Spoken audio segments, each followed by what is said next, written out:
بيت الخبرة. vous souhaite la bienvenue. Veuillez vous abonner et activer la cloche. Les QR codes ou Quick Response, en français, c'est-à-dire réponse rapide, sont devenus une partie intégrante de la vie quotidienne des consommateurs, du paiement du ticket de tram au pass vaccinal, tout y est possible. Les QR codes, bien qu'ils soient un moyen de faciliter la vie aux consommateurs, les QR codes ont été diffusés à des fins frauduleuses. Par conséquent, assurez-vous que votre scan QR ne vous renvoie pas à des sites malveillants. Et surtout, dans des endroits publics. Ne vous connectez pas à un spot Wi-Fi avant de s'assurer que c'est le Wi-Fi du routeur. Les arnaqueurs mettent en place des Wi-Fi frauduleux pour attirer et rediriger leurs victimes vers des sites et des pages malveillants. Notez bien, le site où vous vous êtes connecté doit s'afficher avec le protocole HTTPS. Et depuis l'arrivée des smartphones, les QR codes font partie du marketing mobile. Par exemple, dans les promos et les remises des menus, vous trouvez un QR code que vous scannez pour avoir le menu. Sur les médicaments et dans le domaine de la santé, les validations des tickets de transport, les affiches publicitaires et les panneaux d'affichage. Partout où les données doivent être lues rapidement. L'historique et définition de QR code. Les QR codes est une technologie conçue par Masahiro Mahara pour la société japonaise Danso Wave, filiale de Toyota, en 1994. Et en 1999, les QR codes a été libéré, mais reste toujours à la propriété de la société Toyota, Danso Wave.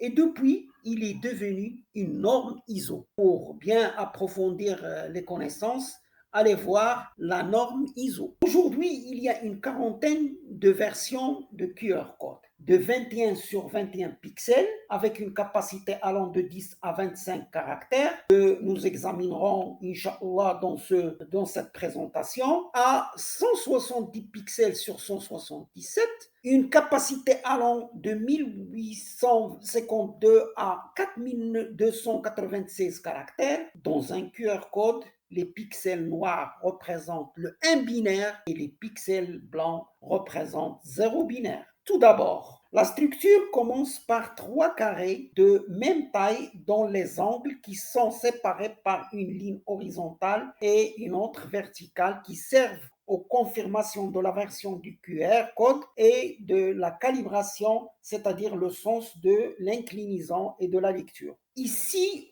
vous voyez qu'il y a 2 pixels de différentes couleurs. Le code QR inclut ces 2 pixels qui désignent le niveau de correction d'erreur ou le taux de correction.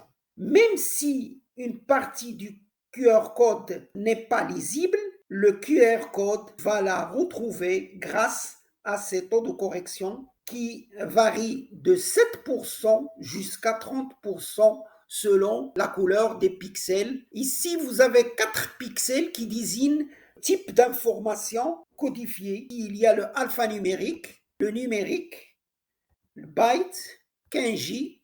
À côté de ces 2 pixels qui désignent le taux de correction, il y a 3 pixels qui donnent le modèle de masque utilisé pour décomposer l'information en de gros blocs de 8 bits identiques afin de faciliter la lecture du motif. Il y a 8 modèles de masques différents pour la dimension 21 sur 21 pixels. Dans cette présentation, on va traiter seulement 3 de ces modèles. Voilà le deuxième modèle et le troisième modèle. Et maintenant, à l'aide des applications, on peut générer un QR code de différents types, par exemple texte, URL, email, carte visite, localisation, Facebook, Twitter, YouTube. Nous, on va choisir un simple texte et on va écrire Bob en majuscule et on va générer le QR code équivalent à ce texte de 3 lettres. Donc, vous voyez ici, on peut choisir la couleur rouge.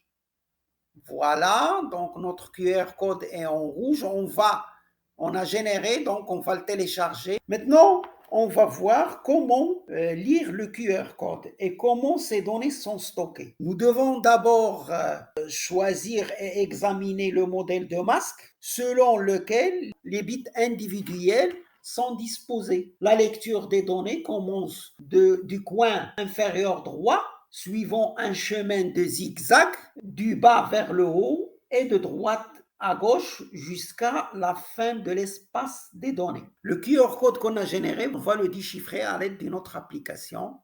On prend l'image, choisir le fichier, l'image, et on l'envoie au serveur. Et voilà, il nous donne le texte, c'est Bob, la codification. Rôle et utilité du QR code. Voilà une liste exhaustive où on peut trouver et on peut utiliser les QR codes. Donc, il y a l'URL, les sites web, les cartes, les géolocalisations, les textes, les affiches, les SMS, les Wi-Fi, Bitcoin, Twitter, Facebook, et ainsi de suite. Donc, le QR code pour la traçabilité, l'expédition, suivi logistique. Le QR code pour le transport et l'accessibilité. Valider le billet du tram ou le billet du train. Le code QR sur les menus des restaurants. Le QR code sur les affiches publicitaires et les panneaux publicitaires.